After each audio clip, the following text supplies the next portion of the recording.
Hello and welcome to Bookworms. It's the show where two brothers read books and then talk about those books.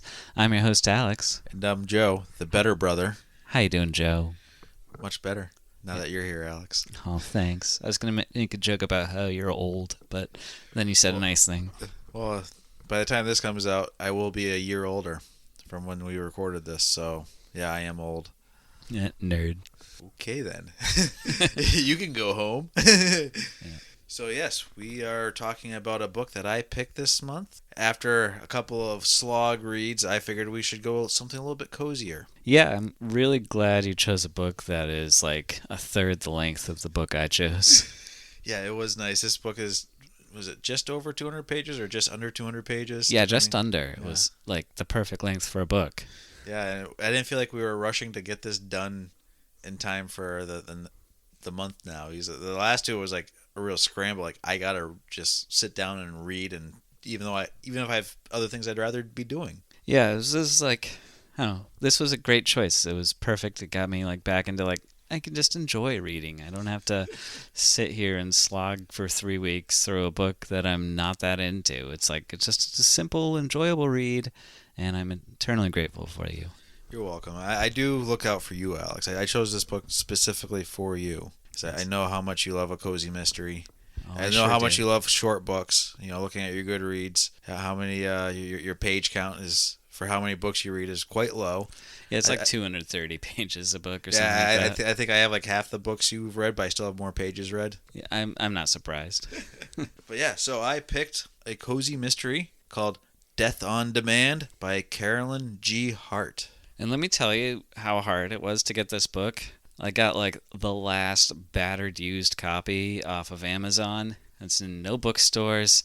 Like that is one bone I had to pick. This book was hard to find. Yeah, for some reason her books don't seem to be in print very long.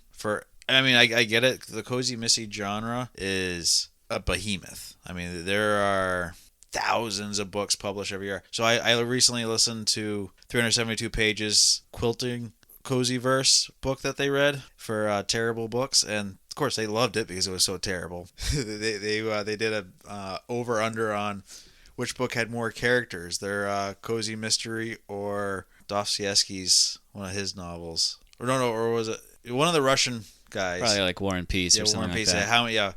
And their book was around 200 pages versus the 1,000-something pages of this Russian author, and yeah, it was I don't remember what it was, but it was pretty close. But anyway, but they were talking about how big this genre is, not only in the traditionally publishing realm, but also in the self-publishing and fanfic realms. There's just thousands upon thousands of these books published every year. Yeah, it's really hard to stand out in this genre. Yeah. It's not that I read a lot of these, but I think this is probably one of the better ones that you could find if you can find this book. Yeah, if you're looking for Cozy Mystery 101, Death on Demand is a great example. Yeah, if you're just looking to dip your toe in. Yeah, I'd say probably the most famous cozy mystery is probably like the Miss Marple series by Agatha Christie. Yeah, she is definitely the queen of cozy. Yeah, the queen of crime, the queen of cozy. But yeah, so... Other than that, you got to go to like Murder, She Wrote. Yeah. She totally committed all those crimes. It was her the entire time. Exactly. Though I know it's not so much cozy, but Columbo probably is also in that realm. It's probably nearby. I was looking up like what makes a cozy mystery different from a regular mystery, and one of those things is like the protagonist is not a cop. So, like Columbo's an investigator. He's not really a full policeman, I believe. No, he's just an investigator. He's a private dick kind of thing. Yeah, whereas like Carolyn Hart, her main protagonist is a mystery bookstore owner. Yes, a bookstore owner. So perfectly capable of solving crime. Well, it's a mystery bookstore owner. So she's read lots of mysteries, Alex. So she knows how to solve crime. Yeah, my biggest drawback from this book is the amount of name dropping she does. Which is apparently very common in cozy mysteries. I learned from the 372 guys. Oh, they just kind of like build each other up? Yeah. I will admit that was something that annoyed me the first time I read through, but the more books from the series I've read, and I've read the majority of the books in the series, by the end it starts to get, you can tell the author was getting sick of the the series, but but yeah, she. It kind of gets to the point where it's like they're name dropping so many people. I'm like, I have no clue who you're talking about here, but it sounds great and it's kind of goofy. It's like any cozy mystery writer or book that's kind of stood out even a little bit gets name dropped. Yeah, but so another thing that makes a cozy mystery is all the deaths are off page. They're off scene. Yeah, there's very little blood and gore. Like there's a little bit, but usually the graphic stuff happens off camera or it's like very sudden. Also the methods of people getting killed, they're usually less violent, less gory. Yeah, so like instead of like getting shot or stabbed, you get poisoned or pushed. And not saying that people aren't getting shot and stabbed. I mean, this one, the guy takes a dart to the throat. But yeah, there's a surprising for a very short murder mystery. There's a lot of bodies. but again, it's one of those things where in a hard-nosed or more realistic book, it would be a violent death. Here, it's just he took a dart to the throat and dropped dead. Yeah, and also setting is important too. It usually happens in some sort of enclosed location, or that's very rural. Yeah, rural, and like usually it's like upper class kind of setting. So like the setting for this book is on an island full of mystery writers. Yeah, so let me read the back here, Alex. So, please do. So we're starting to jump ahead.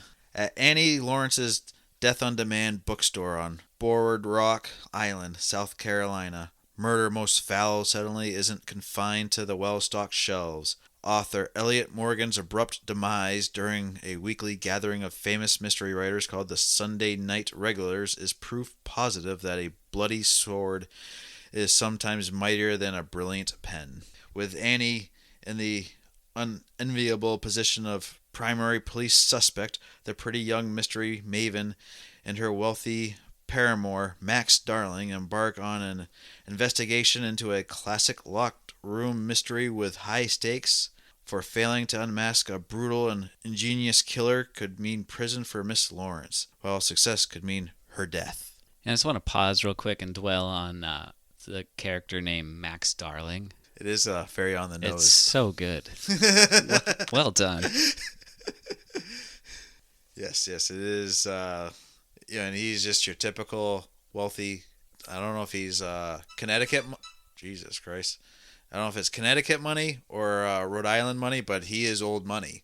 And we are known that he has basically enough money to buy the island, but he just wants to be a playboy. Yeah, he's very much just kind of a ne'er-do-well, but he's insanely rich. He's got a law degree that he just never uses, and he's an interesting character. I think compared to the last book we read, there's a distinct caricatureness to all the characters, kind of like there was in the last book we read with Poppy War, but this time it works really well. Well, I think that, this was kind of done intentionally to just because you got, was it 6 or 7 murder mystery writers, and she's trying to differentiate each writer. And it's like, well, they're all writing the same genre, so they got all different subgenres. So let's make them as distinctly different as possible. Yeah, they all have like one or two kind of differences to tell them apart. Like they all have secrets that they keep, and they're all slightly different secrets per person, and it's kind of fun. Like you don't have to, and also like you're dealing with like something that's really serious, like a murder or multiple murders, and so you also want to, bodies do pile up quick in this short book. Yeah, you also want to keep it like cozy and fun and engaging without being too heavy. So it's kind of good that you don't delve too deeply into the characters. There's like one really intense scene of like domestic abuse, but otherwise the book just kind of keeps like a level of just distance from the people. And it is told from the perspective of Annie Lawrence. As I said, she's a bookshop owner. Her uncle had recently died and bequeathed her his home and bookstore business.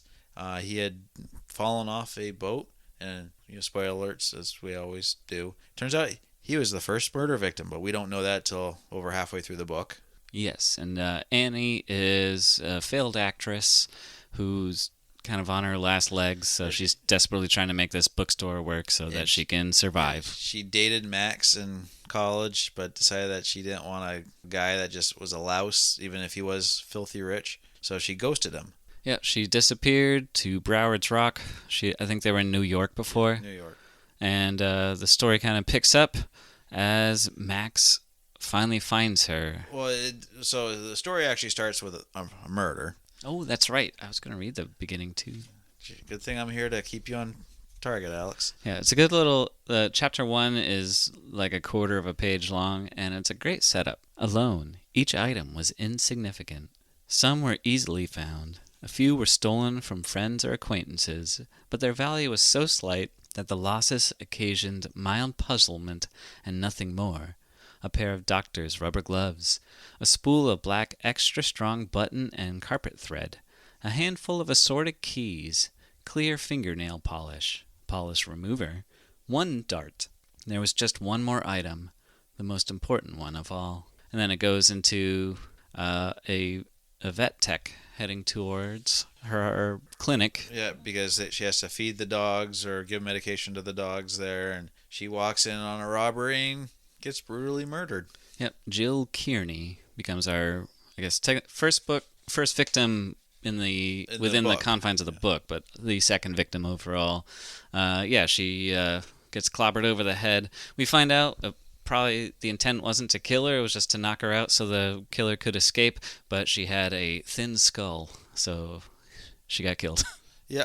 So, of course, this small island community is rocked by the violent death, and of course, Annie, who runs this bookstore, and it's just off-season from the tourists coming, so Annie's kind of wrapping up her money making for the year and hoping that she can survive the winter months without really selling a lot of books. And we start meeting some of the characters. We meet the next murder victim, who we find out wants to cause all sorts of problems for Annie and her little book group. Yeah, his death is the main catalyst for the plot getting driven along, Mr. Elliot Morgan. Yeah, and then we meet Ingrid, the assistant shop person, teller, and who's just kind of there. Yeah, she doesn't really come into play. There's Henny, the person that's trying to buy a first edition book that keeps saying, "Is it in yet? Is it in yet?" And it's like, "No, it's not in. Go away. We're not even open." Yeah, it's like, "It's Sunday. I don't open on Sunday. Go away."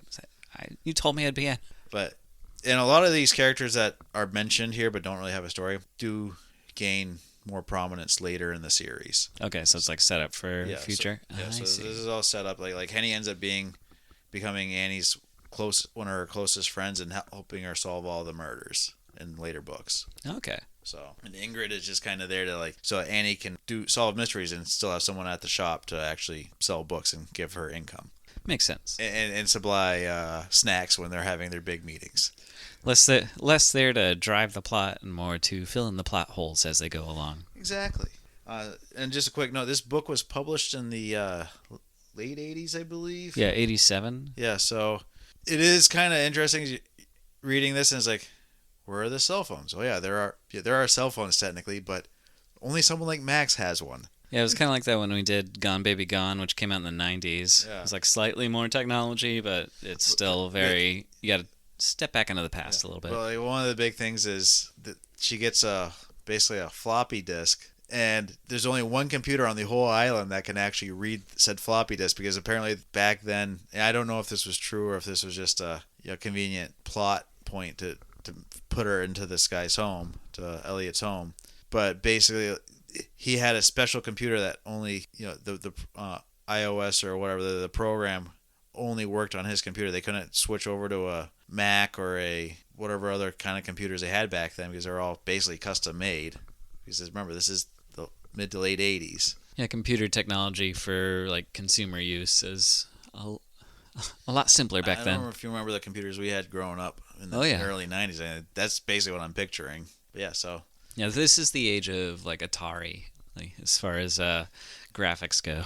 But yeah, so we get so keeping that in mind, I've heard a lot of people talk about how it's, and later in the series even, the author writes how it's so much harder to write mysteries with modern technology, because everyone now has a cell phone. Everyone's always being recorded or potentially being recorded. So yeah, you see that too. Like, I think if you look at crime statistics, like more murders get solved nowadays, and just yada yada. There's it's harder to cover up your tracks. Yeah, but but even writing these mysteries is like, how do you have a stalker coming after a woman? You know, she has probably mace and a cell phone, and it's like, okay, yeah, that now she's got a picture of him and called 911, and the guy's caught 5 minutes later. It's I mean, it's in real life context, it's a good problem to have. I'm sure as a mystery writer, you're like, God damn it, new technology. What you just gotta do is just keep it in the '80s. Have it be historical fiction. Or is it '90s works too? Like you said with Gone Baby Gone. Yeah, it's early cell phone technology where nothing was actually accurate enough to do anything. And it's like good enough so that you're not like stranded. You can like talk to anybody at any time, but also like you can't. But if you want them to be out of cell range, it's plausibly easy to do that too. Yeah, exactly. But yeah, so we get the setup for the main murder that we're supposed to solve, which is Elliot. We get to that lead up to that night. Max shows up out of the blue because he's looking for the love of his life, Annie. And even though it's one of those tropes of I don't want him, but I'm so in love with him, but I don't want him, and basically you know she's gonna wind up with him. Yeah, he's too cavalier to let her hesitancy stop him. Yeah, but so we get that, and then we get to the night of the murder, where Elliot takes a dart to the throat. Yes, the Sunday, what is it called? The Sunday Night Regulars. So a bunch of mystery authors all get together. Like Elliot writes true crime, and he's kind of threatening all the other authors that he's got dirt on them, and he's like right about to tell them all like what dirt he has on each of them, and he's gonna publish it all and ruin their lives. And then the lights go out.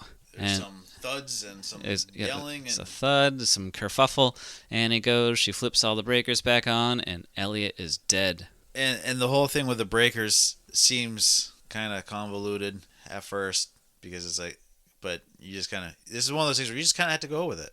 Suspend some belief. And because that was one of the big things, like the whole idea of how did the killer flip the breakers from across the room? And the best it came up with was dental floss. Yes, was it the beginning we read there, the high strength carpet thread. Yeah, and it's just like you look at, and there are diagrams in the book to show you where everyone was seated. Yeah, and there's like tables too of like locations and possible motives and alibis. Yeah. And so let's go over the suspect list real quick. So now that Elliot's dead, we've got Emma Clyde, who is guilty of killing her second husband, but no one can prove it except for maybe Elliot, who has blackmail on somebody, or blackmail type material on somebody, but we find out that Elliot's above blackmailing people. Yes, we have Hal Douglas. Oh, just a little bit on Emma. She is also a recurring character. Yeah, I think I saw that. She comes back and she is a major crime solver for them. She's like the one that's the haughty, I know how to solve everything and I know the answer, but I'm not telling anybody. And then she doesn't usually know, but she's just pretending. And yeah, there's a couple of those in this book. Because we meet Elliot's ex-wife, who's like the platinum blonde, big boobed lady, who walks around in a tank top all day. We've also got Hal Douglas, who's another author who possibly murdered his wife. Probably did. Yeah, probably did. We have the Farleys, who are children's authors, and they're up for a major award. And their secret is that he's got the husband has massive trauma, and he likes to beat his wife. He beats his wife pretty badly. And pretty regularly. Yes, and we have Fritz Hempel. He was the cop. Yeah, the ex-cop turned murder author. He killed his partner. Yes, killed his partner. He was a crooked cop. And crooked cop killed his partner on a hunting accident, I believe. It wasn't even like a on-duty thing. Yeah, and we have Captain Mack, who was also a former cop and police chief, and his big thing throughout the whole book that they tell you is he skimped out on child alimony. Yeah, he fathered a love child, and he's kind of skimped out on it and went on the lam. Yeah. And then finally we have Kelly Rizzoli, who has a sister who needs a lot of help.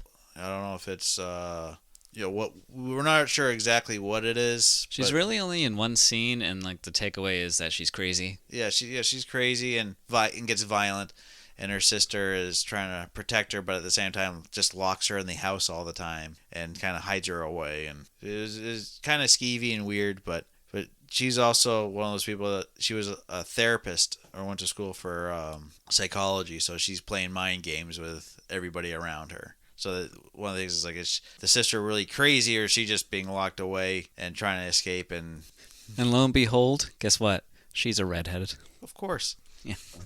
all the crazy ones are. But so yeah, those are our list of suspects. Annie, of course, is the primary suspect Because Elliot had told her he was going to raise the rent on her place and try to drive her out if she tried to stop him from ruining everyone's lives.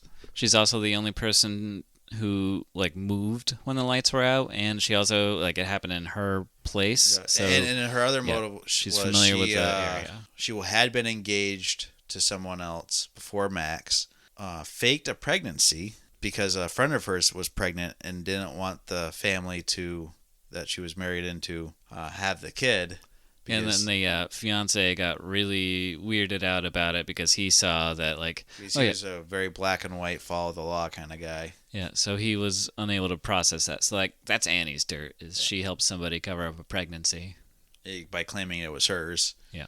But yeah, so that, why Elliot needed dirt on Annie, we don't really know, other than he just wanted to be an ass. And then briefly we get a slight red herring, even though it was obviously not, because the character is introduced so late, as Alex pointed out. Elliot's ex-wife, who is supposed to be getting money from him, and he skimps out on all the time, but she has all this dirt on everybody and is seeing one of the cops in town, who then badgers Annie because they're questioning his girlfriend for potential murder. Yeah, that was funny. He's like the big jack dude with the call her trailer trash, but trashy lady.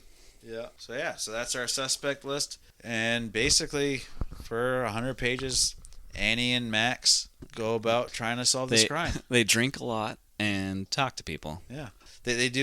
Annie does get that disc from Elliot in the mail, that little trick in the mail Yeah, it's like his insurance. He sends all the dirt to Annie. In the case of his demise, so that for some reason chooses her so that she can do with the information as she pleases. Yeah.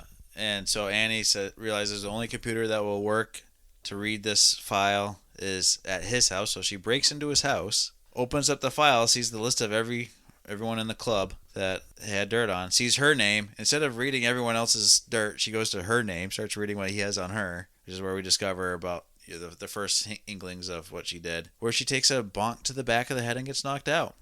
Yeah, and there's also third murder occurs in that moment. Yeah, one of the other suspects from the club. Yeah, it wasn't one of the suspects. It was some nosy busybody, Max's neighbor. No, she was one of the suspects. Oh, was she? Yeah, she was one of the women, one of the authors, and she was watching the house trying to solve the murder herself. Oh, that's right. Yeah, because she had binoculars and a camera, and it's like every small town has a busybody who spies on their neighbors, right? So exactly. She sees Annie go into the house, follows her in. Well, she sees also Annie, sees the killer go in. and sees the killer, and she thinks that the killer's trying, not realizing it was the killer. She snaps a bunch of pictures and says, "I'm not gonna let the second person get all the glory of reporting Annie to the cops for breaking into the house."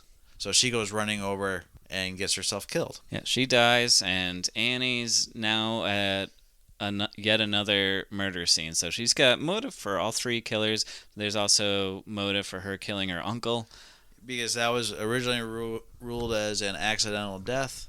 But he's an experienced seaman, so he's not going to fall off of his houseboat. Yeah, his houseboat and drown. It was very, very clearly a murder.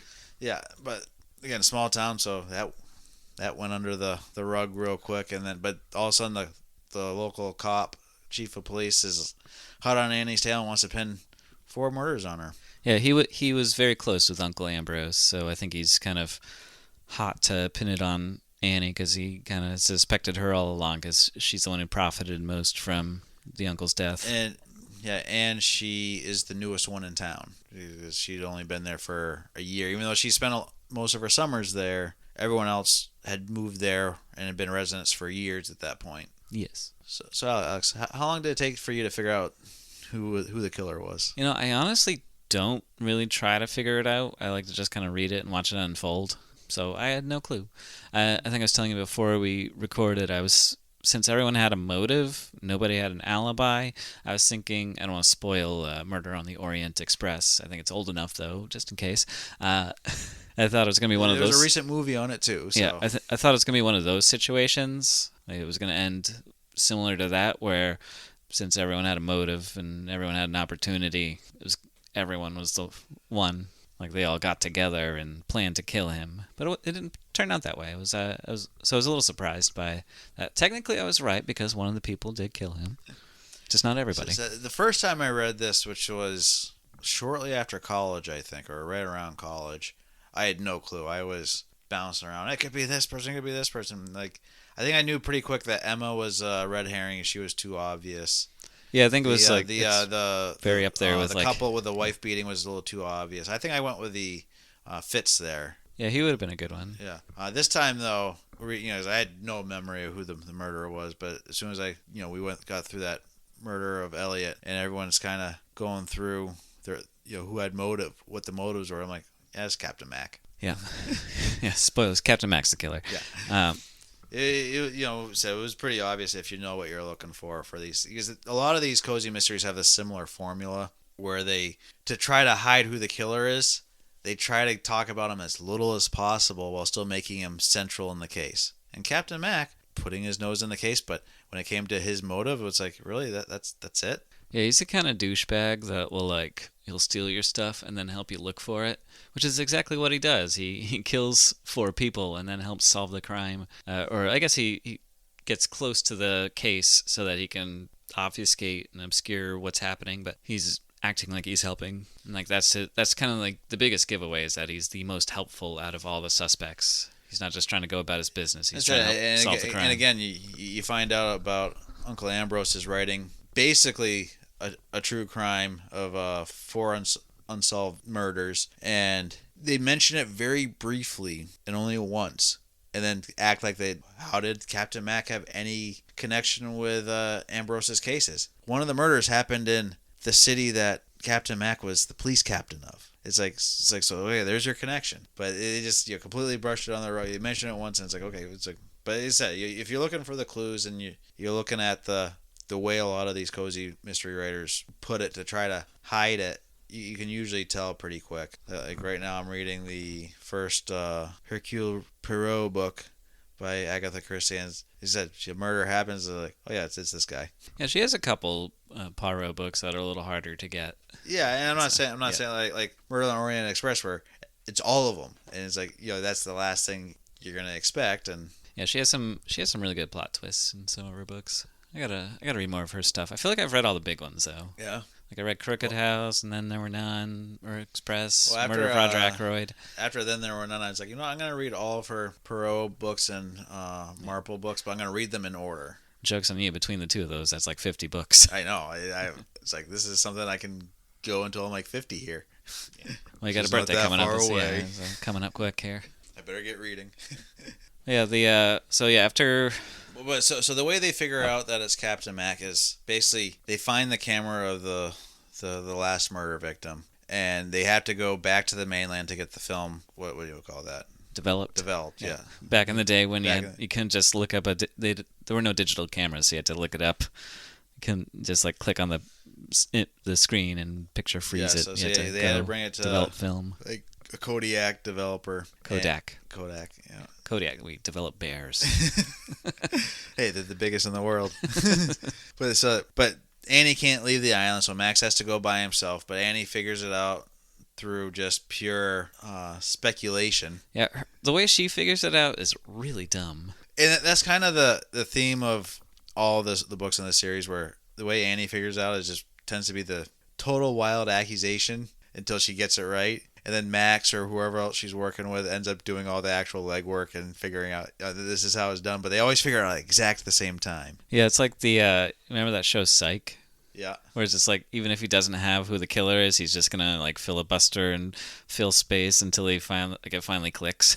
Pretty much, yeah. It's basically what she does, because she tells everyone to come to the bookstore. And she's gonna Yeah, you know, she's gonna name be the like, I know murderer. who the killer is, and then she has no clue, but she's hoping to like get the And guilt out everyone's of like, somebody. you're an idiot, and leaves. Yeah, but then she's looking at a couple of Agatha Christie like pictures Yeah, on her so wall. one of the running themes in all these books is at the beginning you get a description of 4 or 5 paintings, and the idea is someone in the book has to figure out by the end of the book what books those paintings represent, book and author. And of course, I mean, I would never in my life ever figure out any of these, but of course, at the very last chapter, that's what happens in every book. It's whoever says, "Oh, it's this book and this author, this book and this other," and goes through all 5. And Yeah, it's kind of like the Redwall series. Do you remember that? Like the mice and shit.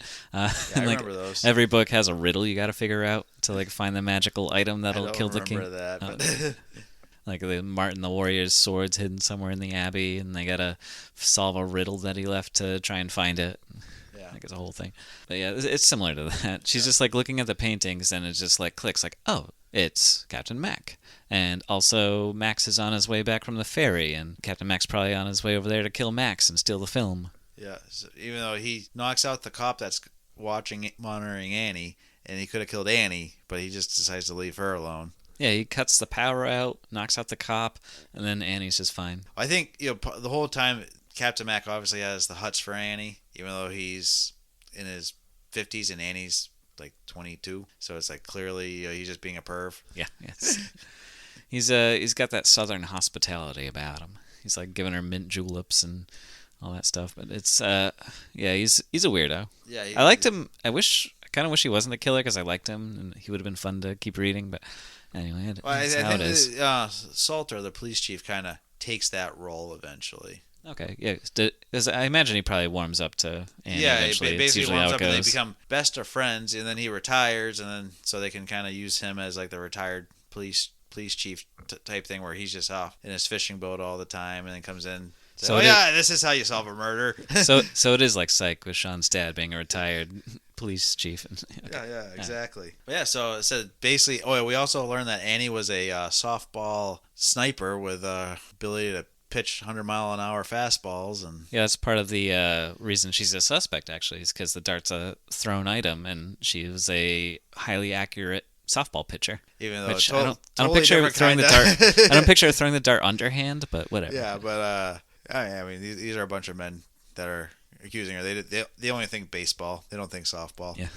And we get like a Chekhov's gun situation where she gets into Captain Mac in time before he can kill Max, and she pelts him with golf balls. Yeah, and basically knocks the gun out of his hand, knocks him out while Max is beating him with the door of his Porsche or whatever, and then Salter shows up. Is like, yeah, we knew it was him the whole time. We're on our way to arrest him. Yeah. And then they get the pictures like for the actual evidence that he was there, and then he admits to the murders. Yeah, and a bit of a lover's tiff. Max and Annie are kind of quarreling over who solves the mystery first Which clearly was Max because Max he had actually it had the evidence on camera. Like, he got the film developed.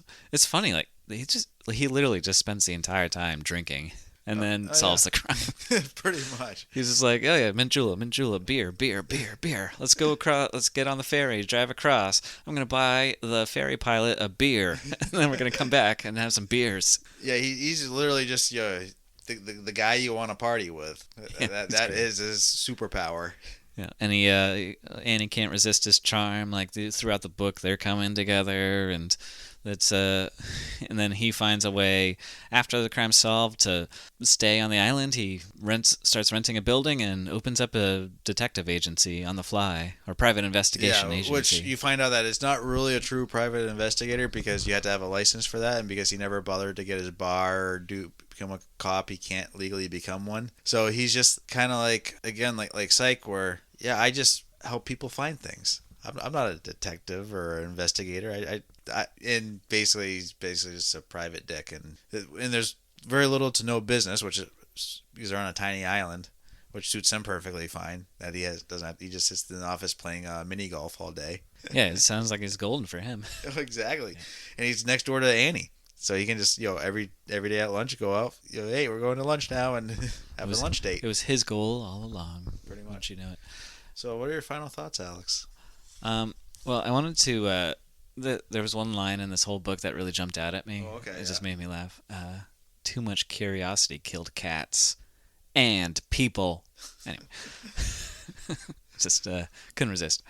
It's good. It's murder mystery 101. It's your favorite episode of your cozy TV show. It's just comfort reading. It's good. Yeah. Like I mean, it's a trashy book, but it's done well. Yeah, I wouldn't call it trashy. It's just it's fun. It's like like murder mysteries can be very dark and depressing. So being out we were talking about at the beginning, like pulling back and just kind of having that bird's eye view where you're sort of detached from all the characters and you're just kind of like feeling that satisfied curiosity of a whodunit. It's nice.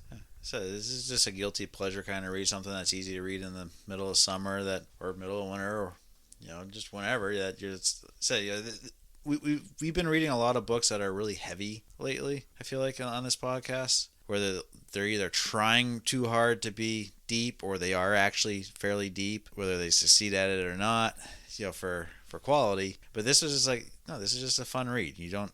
Not every read has to be some tome of Russian literature. Yeah, it's good. Like you can probably pull themes and observances out of it. I'm sure the author is saying something, but it's ultimately just an entertaining read. Yeah. So as we said, you didn't figure it out to the end. You were just there for the ride, which is a fun way to. That's how I usually do it, because I realized early on, because I don't usually read a lot of these kind of books, so I just never really picked up on the clues. I'd be bouncing all over the place and get annoyed when I found out who that actually was and be like, what? Why? That makes no sense. And it's just like, I'll just read it for the fun. But now that I've read more, it's like, okay, I could kind of get the pattern of it. Looking back, did the clues actually make sense if you had tried to solve it early in the book? I'm sure if I go back through, I would catch a bunch of giveaways. So I still say that the weakest link was the pulling of the breakers. Because if you look at where he was seated, it's like you would have to have this giant, massive cord that nobody, going across everybody that nobody saw. Have it pull the breaker to the off position, snap, so he could then throw it in the garbage. I think also having like the nail polish on his fingers to hide his fingerprints was kind of weird. Yeah. But it's I don't know. I think that was just an attempt to be unique. Like, other than gloves, what's a way you can hide your fingerprints? Exactly. And then like you have to. It's like this whole convoluted thing. Nobody has to notice you pulling the breaker, and then you got to throw the dart, wipe off the fingernail polish, throw it away. All in the dark, by the way. Yeah, all in the dark, in a building you're not completely familiar with, and like get back to your spot. I mean, the whole thing with the throwing the dart in the dark actually did work, because Elliot was smoking, and therefore you saw. Yeah, you threw it at the lit cigarette. Yeah, lit cigarette. So that out of the whole murder scene, that was what made the most sense. Like, oh yeah, I could see that happening. I mean, you're counting on a lot of luck.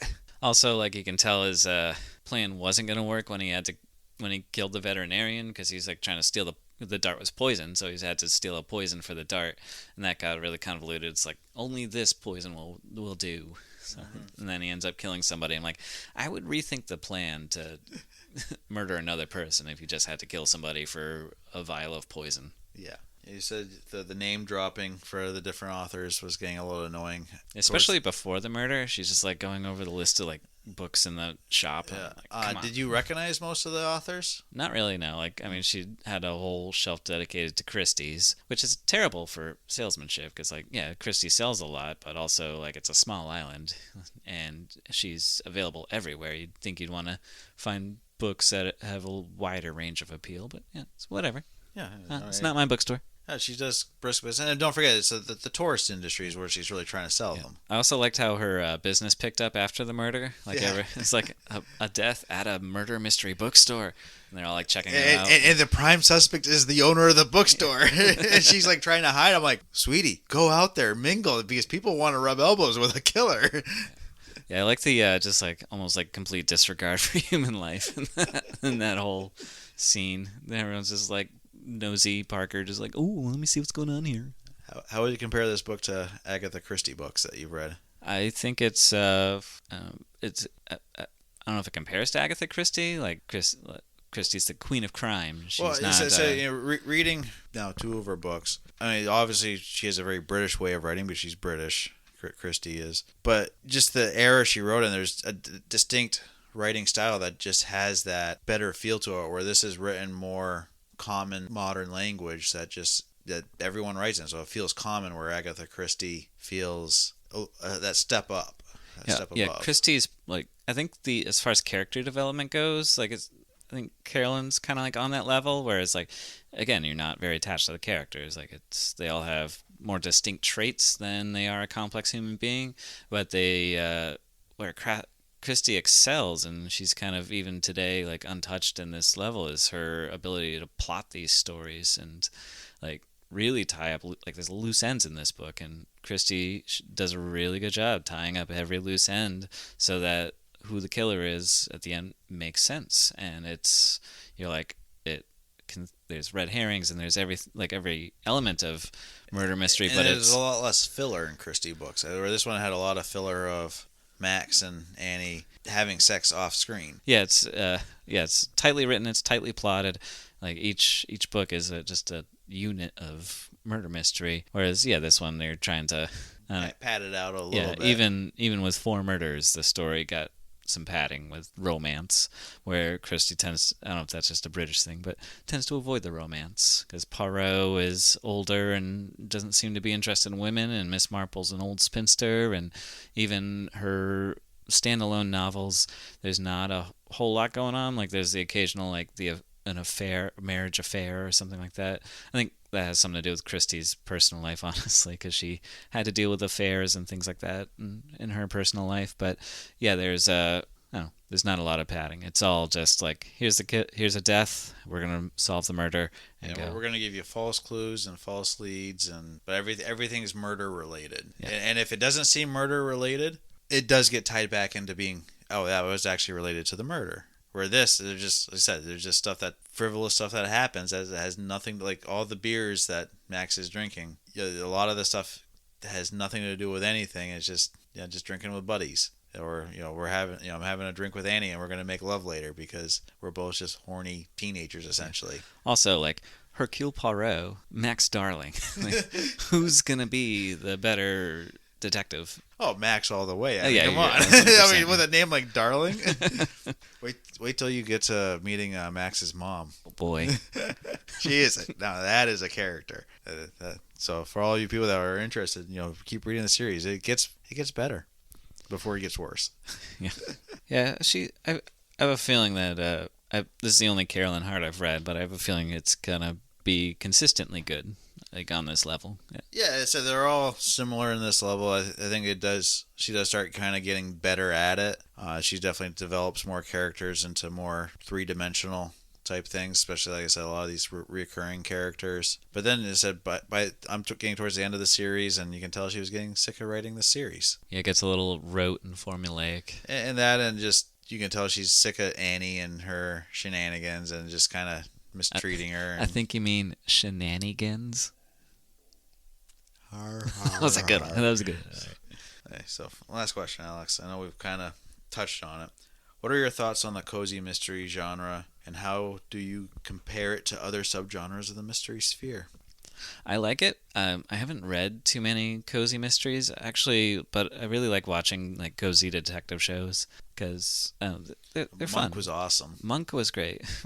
You can tell we had basic cable as kids because we watch all these shows on USA like Psych and Monk and Burn Notice. But Burn Notice was amazing. At least first couple of seasons. Yeah, it's like Burn Notice wasn't a cozy mystery, but like Monk was. Psych I guess was as well. But Psych was a cozy mystery. Yeah, it's fun watching. Well, I remember as little kids seeing the reruns of Columbo and Murder, She Wrote, and it's less about like the murder itself and more about solving the puzzle. Like can you spot it, and it's like because it's fun and you're like trying to solve it with the detective rather than just being like this like testament of brutality. So it takes something as serious as a murder and the loss of a human life and makes it entertaining. I mean, it's like Gone Baby Gone was entertaining, just in a very different way, right? Yeah, Gone Baby Gone was brutal. Like we had kids getting That ripped was out of very- good very parents' hard-nosed. hands. That was and- one of those hard-nosed kind of mysteries. shoved back into the hands of bad parents. We got people getting murdered left and right. Like it's like that's a very hard-boiled read. But the Death on Demand mystery though, that's great. I love it. So I've read a couple other authors that are cozy mysteries, and still I'd say Carolyn Hart's my favorite one out of the lesser known names or the more recent ones. Obviously Christie's still top notch, but so out of just generic ones, I remember I can't remember her name of the Suki vampire. Oh gosh, what's her name? Charlene Harris? Yeah, Charlene Harris. I read most of those, and those were okay, but they got way heavy on the romance, and it was that happens with vampires. Yeah, but it was kind of a fun twist with vampires and fantasy cozy. So, but yeah, that's Death on Demand. Yeah, highly recommended. I give it 4 stars. Yeah, four stars. I'd probably say like 3.5, 4 stars. Like it's solid. It's good. Oh, remind me, I gotta show you some funny videos on Instagram, Alex. Okay. It's about like 5 stars. 5 stars. Anyways, so Alex, you have the next pick. I do, and I also went with a murder mystery. Yes, you did, but it's not so cozy.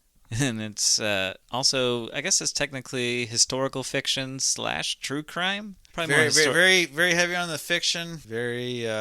But a popular tale that everyone knows, and a great movie. Yeah, it's also the only DVD I think we've ever actually burnt out. Yeah, it's which if you read the author's review of the movie, it would be like, oh boy, that's okay. He brutalized the movie of this book. This is also going to be the next month is going to be a bit of an experiment because we haven't done this type of method of storytelling before. We're reading a graphic novel. Yeah, it should be exciting. Talking about pictures on a audio podcast. Yes, we'll have to post some images. Not some of the more graphic ones. So this story is From Hell by Alan Moore. And if you don't want to read the book, though, it is still an excellent book. So this will be a reread for me. The movie with Johnny Depp, I think, was amazing. Yeah, it was pretty good. We watched it a bunch of times. Literally, the DVD burnt out and would not play anymore. Like we watched it so often when we were kids. Not just because Heather Graham's in it. No, not at all. No, yeah, I hardly remember she was in that movie. But yeah, From Hell, it's probably one of the biggest graphic novels to ever come out. Honestly, it's Alan Moore. He's the name in graphic fiction, so this will be fun to talk about, I think. Yeah, it should be good. I'm excited. So yeah, that's the podcast. If you want to support us, please do by telling all your friends, family, whoever about us. Best way to get our show out there is word of mouth. If you don't want to do that, but still want to help us out, give us a comment, a like, 5-star ratings on whatever app you use, but specifically Apple and Spotify. Maybe I'll get another poll up on this one. It's been a while since I've done any polls, Alex, but this might be worth a poll if I can figure out a good question. But sometimes I do polls on Spotify, so check it out. Keep your eyes open for those. They're always fun. Keep an eye out for Joe's poll. Yeah, I'll save those comments for another time. So we have an Instagram. Add us there at Kendall Bookworms. You can email us on that, or if you want to email us more directly, kendallbookworms@gmail.com. Alex has some books for sale. Yes, The Destroyer and Paul Plimpton versus Ragnarok. The link for the Amazon will be in the description of the video or through our link tree on, I think I only have it on a couple things right now, but the link tree has links to all of our major stuff through Podbean where we're hosted, the Instagram, our Facebook page, our Spotify page, our YouTube page. We are on YouTube, audio only. We have Goodreads pages where you can see what other books we are reading. I write book reviews on Medium and Substack and Goodreads of all the books we're not reviewing. So go check those out, whichever one you want to check out. I don't charge for any of that stuff, just typical book reviews. If I ever get the gumption, maybe I'll put up one of my short stories I've written. Alex, have you gone your poop in a group and started writing book reviews yet? I have not. Okay, I didn't think you would be, but yeah. Maybe someday. I got a lot going on. I've been writing some stuff on the side, so I'm excited about. talking about being busy.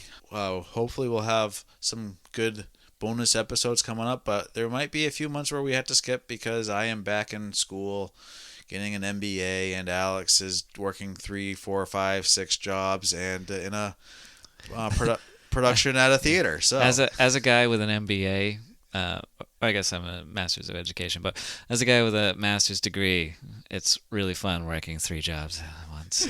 It's great. Well, I work 2 jobs with a BA, so maybe this MBA will give me my 3rd job, and I'll Then you'll really be getting by. Exactly, yeah. So yeah, I think that's everything, Alex. All right. Well, thanks for tuning in, everybody. Appreciate having you. Tune in next time for From Hell. And until next time, I'm Alex. And I'm Joe. And this has been Bookworms.